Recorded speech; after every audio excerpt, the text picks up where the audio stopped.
Hello friends, কেমন আছো তোমরা সবাই? আশা করি তোমরা খুব ভালো আছো, আমিও খুব ভালো আছি। তো অনেক দিন পর আবার একটা মিনি ব্লগ নিয়ে চলে এলাম, পুজোর শপিং ব্লগটা দিব বলে হচ্ছিল না টাইম, তো টাইম করে বসে গেলাম এডিট করতে। কাছাকাছি একটা দোকানেই পৌঁছে গেছিলাম। প্রথমেই ছিল শাড়ির কাউন্টার, তো শাড়িগুলো দেখে দেখে যাচ্ছিলাম। না শাড়ি নেব না, ড্রেসই নেব।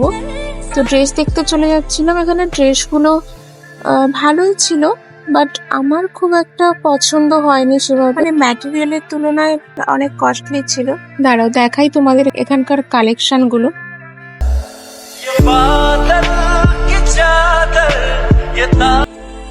দুটো দোকান ঘুরে আমার এই তিনটে কুর্তি পছন্দ হয়েছিল, তো এগুলো ট্রায়াল রুমে চলে গেছিলাম। তারপর আর কি, আয়নার সামনে দাঁড়িয়ে একটু পোজ দিচ্ছিলাম। না এই কুর্তিগুলো নেইনি, কি কি ড্রেস নিয়েছি ওগুলো তো অবশ্যই পুজোতে দেখতে পাবে। তারপর খুব খিদে পেয়ে গেছিল, তাই সামনেই ছিল ঝালমুড়ির দোকান, ঝালমুড়ির প্যাকেট নিয়ে চললুম বাড়ি। সবাই ভালো থেকো, সুস্থ থেকো, আর হ্যাঁ, ভিডিওটি ভালো লাগলে লাইক, কমেন্ট, শেয়ার করে দাও। টাটা।